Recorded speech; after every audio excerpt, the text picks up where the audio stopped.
Le président Poutine, l'adhésion de l'Algérie serait bénéfique pour les BRICS. Dans une interview retransmise en direct sur la télévision russe, le président Poutine a abordé l'avenir des BRICS, élargi depuis le mois d'août dernier à 6 nouveaux membres: Éthiopie, Iran, Arabie Saoudite, Émirats Arabes Unis, Égypte et Argentine. Il a indiqué que la Russie abritera le prochain sommet du groupe, en 2024, prenant le relais de l'Afrique du Sud. Nous avons déjà prévu 200 événements dans le cadre de la coopération des BRICS. Nous sommes persuadés qu'ils auront un impact positif pour renforcer ce bloc, qui devient plus responsable et plus respecté. Interrogé sur l'éventuelle adhésion de l'Algérie, le chef de l'État russe a répondu sans détour: oui, l'Algérie est un pays ami traditionnel dans le monde arabe et au nord de l'Afrique. Son adhésion serait bénéfique pour les BRICS. Nous étudierons cette question avec tous les membres du groupe, en associant les dirigeants algériens. Les propos très graves, et censurés par la présidence, de Tebboune sur l'Égypte, l'Émirat, les BRICS et l'ONU. Le président de la République, Abdelmadjid Tebboune, a reçu mardi 3 octobre dernier des éditeurs de la presse nationale. Lors de cette rencontre qui a duré près de 4 heures, plusieurs sujets ont été abordés. Mais cette rencontre, filmée et enregistrée, n'a toujours pas été diffusée ou retransmise par les télévisions algériennes, contrairement à toutes les précédentes entrevues accordées par le chef de l'État à des médias nationaux. La raison à l'origine du blocage de la diffusion de cette entrevue médiatique est pour le moins que l'on puisse dire inédite. Et pour cause, la présidence de la République essaie de censurer, de supprimer et d'effacer des propos très graves et controversés tenus par Tebboune sur plusieurs pays partenaires de l'Algérie et impliqués dans des dossiers géopolitiques très sensibles. Il s'agit notamment de la France, les Émirats Arabes Unis, l'Égypte et les puissances des BRICS, a pu confirmer Algérie par au cours de ses investigations. Même le rapporteur spécial de l'ONU en visite récemment en Algérie du 16 au 26 septembre dernier n'a pas échappé à la vindicte et au mépris ouvertement assumé d'un président algérien visiblement incapable de contrôler ses nerfs et de peser ses mots lorsqu'il aborde des thématiques hautement sensibles engageant les intérêts suprêmes de l'État algérien. Selon nos investigations, Abdelmadjid Tebboune a utilisé des qualificatifs très injurieux à l'égard de l'Égypte pour dénoncer leur intégration au sein du club des pays BRICS alors que la candidature de l'Algérie avait été rejetée par le club de ces puissances. Mais un collectif franco-algérien réclame justice pour les enfants tués par Dina.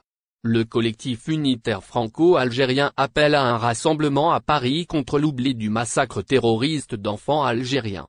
Le 1er novembre 1994, à l'occasion de la célébration du 32e anniversaire du déclenchement de la guerre de libération nationale, au cimetière du village de Sidi Ali, à Mostaganéon, des jeunes scouts ont été la cible d'un odieux attentat terroriste, rappelle cette organisation.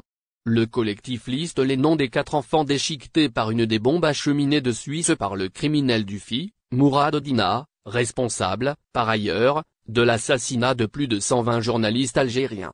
Les victimes, Mohamed Chokai Ayachi, Mehdi Boualem, Mohamed Achelaf et Abdallah Chouarfia avaient entre 7 et 12 ans à peine. 17 autres enfants ont été grièvement blessés, dont certains portent toujours les stigmates handicapants de cet acte barbare.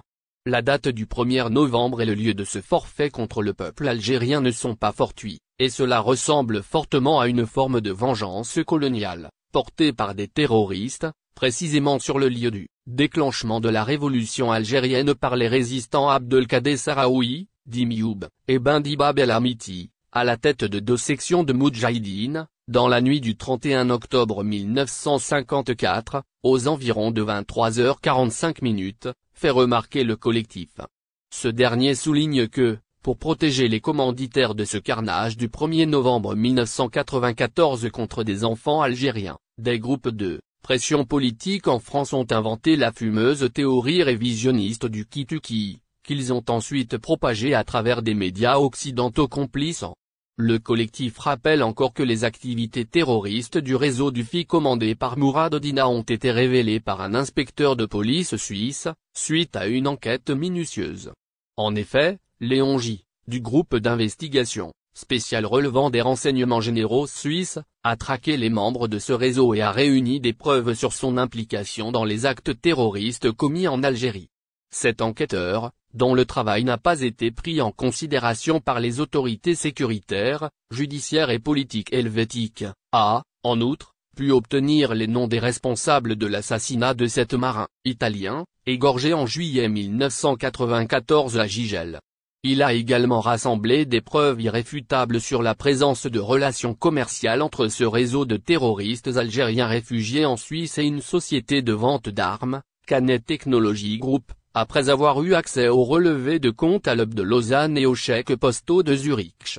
Le policier suisse en est arrivé à la conclusion que Mourad Odina, toujours sous le coup d'un mandat d'arrêt international délivré par la justice algérienne, est impliqué dans un vaste trafic d'explosifs Semtex, achetés en Slovaquie et acheminés à Alger via Bâle et Marseille. Arrêté en janvier 2012 à l'aéroport d'Orly, en France, cet ex-dirigeant du parti extrémiste religieux du FI et fondateur du mouvement Rachad, classé terroriste, en Algérie, se verra refuser son extradition vers l'Algérie par la France. Léon J.